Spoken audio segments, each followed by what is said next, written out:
the idea of from our epics, what do we learn?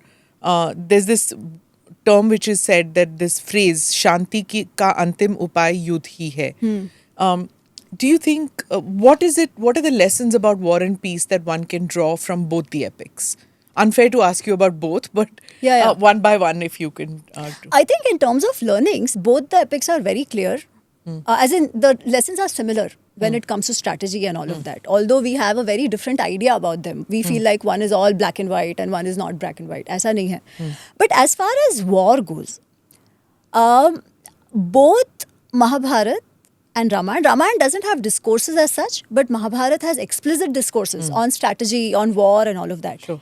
And they all say, Varjaniya Yuddha Sada. As long as possible, avoid a war. Because you don't know what the outcome is going to be. What should you do instead? That doesn't mean peace for the sake of peace. Yeah? You have to sometimes show your strength. You have to look out for your interest. But what are the tools for it? So we have Samdan and Dandabheda, right? It says, if the first three, first try Sam, then try Dan. Bhed is a part of it. So if you can win by Bhed, then avoid the war. If you can win without a yuddha, that is better. That is a better kind of yuddha. You're talking about Ramayana, or you're talking about Mahabharata? Both. So the philosophy is what we see more in Mahabharata. But even in Ramayana, till the very end, Sri Ram has given an option to Ravan that you don't have to fight. Send Sita ji back and it's okay. Yeah. He makes the last attempt by sending Angad. Before that, he sends. Yeah, correct. Okay.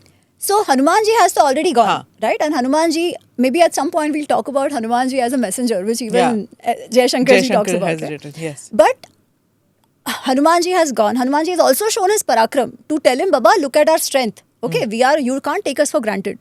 Uske dimag mein nahi jata hai.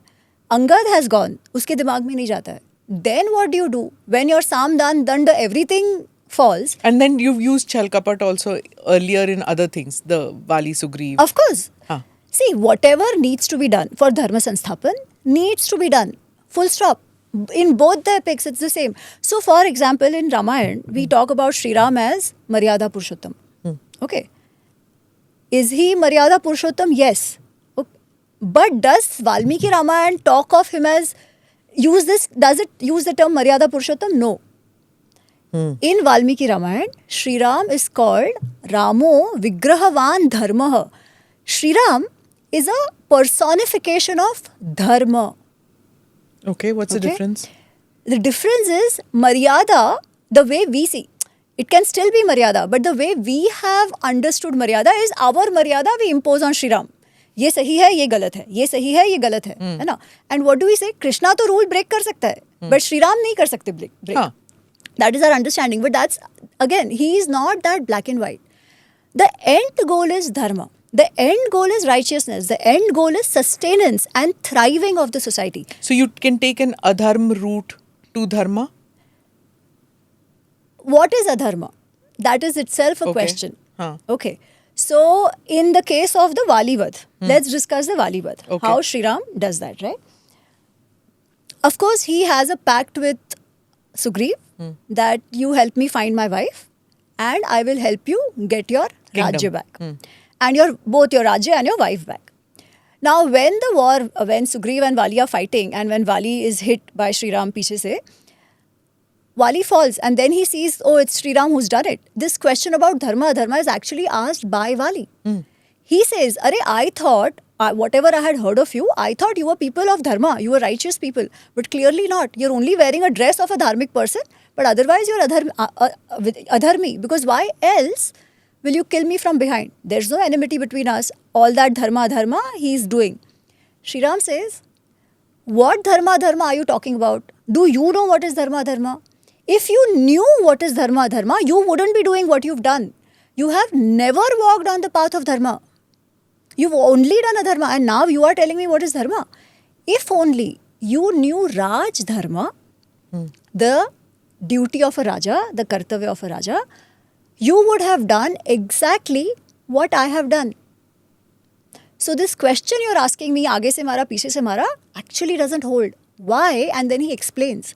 He says, first of all this area comes under Ayodhya. We are Chakravartins.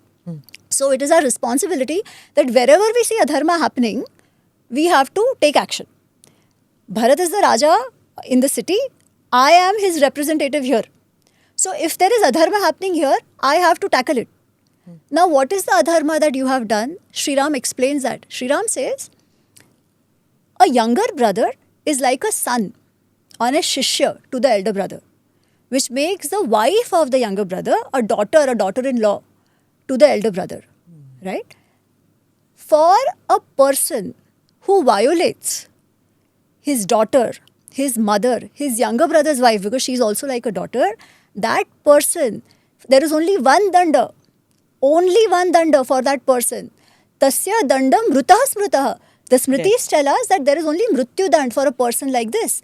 That your action of taking away the wife of your younger brother by force is such a big adharma that any good Raja who knows Raj Dharma will only have given you a mrityu danda. I have given you that mrityu danda. Now do subscribe to the ANI Clips channel to get shorter versions of this podcast. Click here to watch the full episode.